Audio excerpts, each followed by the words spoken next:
पिछले दिनों इस्लामाबाद में एक मुंह फट चीनी माहिर मुआशियात ने एक प्रोग्राम में हमारे वजीर ख़जाना को आड़े हाथों लिया। उसने कहा तुम मगरिब को और अमेरिका को इल्ज़ाम देना बंद करो, तुम खुद अपनी मुआशी बर्बादी के ज़िम्मेदार हो। जापान तुम्हारा सारा ज़र मुबादला टोयोटा, होंडा, सुजुकी गाड़ियों की फ़रोख्त के ज़रिए ले उड़ता है और तुम उनसे पुर्जे लेते हो, यहाँ तुम उनको असेंबल करते हो, तुम उन गाड़ियों को बाहर बेच भी नहीं सकते, फिर तुम ज़र मुबादला के लिए सारी दुनिया में भीख मांगते फिरते हो। इन गाड़ियों के लिए पेट्रोल चाहिए होता है, फिर उसके लिए भी भीख मांगते हो। तुम अपनी गाड़ियां बनाओ, अपने प्लांट लगाओ। तुम्हारी ब्यूरोक्रेसी और तुम्हारी शराफिया की वजह से जापान जो है वो ये मीठा जहर तुम्हें दे रहा है। तुम अपने प्लांट लगाओ, अपनी गाड़ियां बनाओ। फिर उसने कहा कि तुम ज़राअत को तरक्की दो, तुम सनत को तरक्की दो, तुम एक्सपोर्ट को बढ़ाओ। Where there is will there is way. नीयत साफ मंजिल आसान। काम करना हो तो 100 रास्ते हैं ना, लेकिन लगता ये है कि हमारी नीयतें साफ नहीं है, काम हम करना ही नहीं चाहते। गौरतलब बात यह है कि वो कौम जो एटम बम बना सकती हो, जो मिसाइल टेक्नोलॉजी बना सकती हो, जो टैंक बना सकती हो, जो जंगी जहाज बना सकती हो, वो मोबाइल फोन नहीं बना सकती, वो गाड़ियां नहीं बना सकती, वो लैपटॉप नहीं बना सकती। उसने कहा चीन को मॉडल मत बनाओ, चीन को कॉपी मत करो, तुम चीन कभी नहीं बन सकते, क्योंकि उसके लिए बड़ी कुर्बानी और सख्त डिसिप्लिन की जरूरत है। फिर उसने कहा तुम मराकश को अपना मॉडल बनाओ, वो दुनिया में तेजी से तरक्की कर रहा है, अपनी सनत को तरक्की देकर, अपनी ज़राअत को मॉडर्न करके, और आज उसकी गाड़ियां जो हैं वो सारी दुनिया में खरीदी जा रही। मैं कहता हूं जो खरी खरी सुना दी उसने। कोई गैरत हो ना,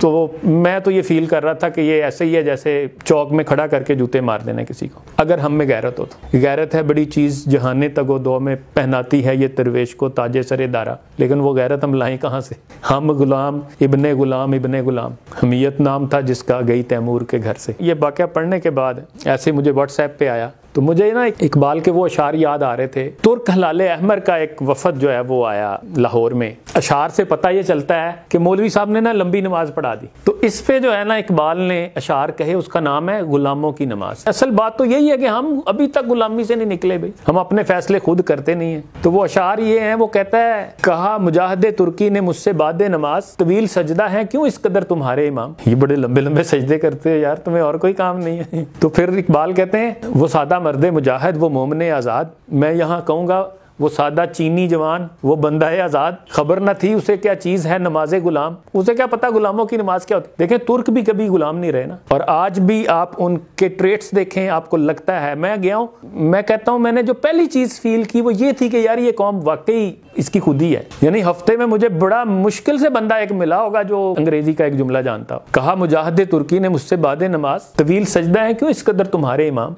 वो सादा मर्दे मुजाहिद वो मोमने आज़ाद, खबर न थी उसे क्या चीज़ है नमाज गुलाम। हजार काम है मर्दाने हुर को दुनिया में, जो आजाद लोग होते हैं उनको बड़े काम होते हैं, उन्हीं के ज़ौक़े अमल से है उम्मतों के निज़ाम। बदन गुलाम का सोज़े अमल से है महरूम, कि है मरूर गुलामों के रोज़ो शब पे हराम। गुलामों को तो पता ही नहीं होता उनकी क्या प्लानिंग होगी भाई, वो तो आका ने जो कहा है वो करेंगे बस, दैट्स ऑल, यही हमारी जिंदगी है। वो तो आज़ाद लोग होते हैं जो प्लानिंग करते हैं, जो लॉन्ग टर्म सोचते हैं, जो मुस्तकबिल को सोचते हैं। फिर आखिर में इकबाल ने कहा कि तवील सजदा अगर हैं तो क्या ताज्जुब है, बराए सजदा और गरीबों को क्या है काम, गरीबों को और काम ही क्या सजदों के अलावा। खुदा नसीब करे हिंद के इमामों को वो सजदा जिसमें है मिल्लत की जिंदगी का प्याम। इकबाल आखिर पे दुआ करता है कि अल्लाह करे हमारे हिंद के इमामों को वो सजदा नसीब हो जिससे मिल्लतें खड़ी होती हैं, जिससे कौमें खड़ी होती हैं, जिससे कौमें अरूज पाती हैं, जिससे कौमें दुनिया में अपना मुकाम पैदा करती हैं। इंडिया के टाटा ग्रुप ऑफ कंपनीज की कुल मालियत $365 अरब है। तो ये $365 अरब जहां उसको इंडिया की सबसे बड़ी कंपनी बनाते हैं, वहीं दूसरी तरफ बर्थ जो है ये पाकिस्तान की जो टोटल हमारी मजमूई कौमी पैदावार है जिसे ग्रास डोमेस्टिक प्रोडक्ट कहते हैं उससे भी ज्यादा है। यानी पाकिस्तान की मजमूई जीडीपी से ज्यादा इंडिया की एक कंपनी की पैदावार और उसकी एक कंपनी की बर्थ है। और ये टाटा ग्रुप रोजमर्रा की जरूरियात से लेके कारें बनाते हैं, होटल्स की चेन है, इंडस्ट्रीज हैं, एक लंबी लिस्ट है उनकी, और मुख्तलिफ शोबों में काम करते हैं। और हमारे यहाँ के जो उमरा हैं वो अमीर कैसे हुए, वो प्रॉपर्टी के बिजनेस से अमीर हुए हैं और प्रॉपर्टी के बिजनेस से ही पैसे कमाना चाहते हैं। ना कोई इंडस्ट्री लगाने की फिक्र है, ना कोई लोगों को रोजगार देने की फिक्र है, ना कोई इंटरनेशनल ब्रांड बनाने की फिक्र है।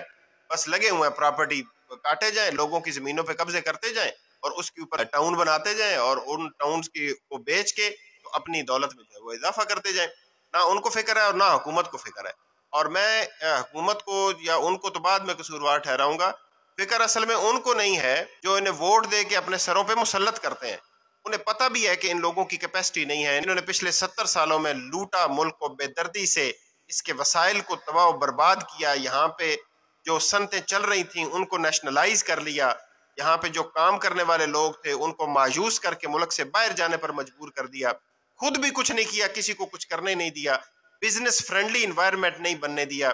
جو لوگ بزنس کرنا چاہتے ہیں ان کو جو ہے وہ اتنا مجبور کر دیتے ہیں سرکاری محکمے. تو یہ کس نے کیا ہے سارا؟ یہ ان لوگوں نے کیا ہے جن کو ہم نے ووٹ دے کے حکومتوں کے اندر بھیجا ہے اور اپنے اوپر مسلط کیا ہے. تو اصل قصوروار یہ لوگ ہیں جنہوں نے ووٹ دے کے ان کو اپنے اوپر مسلط کیا ہے. تو دیکھیں دنیا کہاں سے کہاں پہنچ گئی ہے.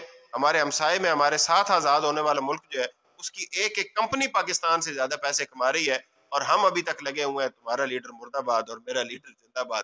کلٹ بنے ہوئے اپنے اپنے کے، کسی کا لیڈر ابھی تک مرا ہی نہیں ہے وہ زندہ ہے، اور کسی کا لیڈر جو ہے وہ کبھی کوئی غلطی کر ہی نہیں سکتا اور وہ فرشتہ ہے.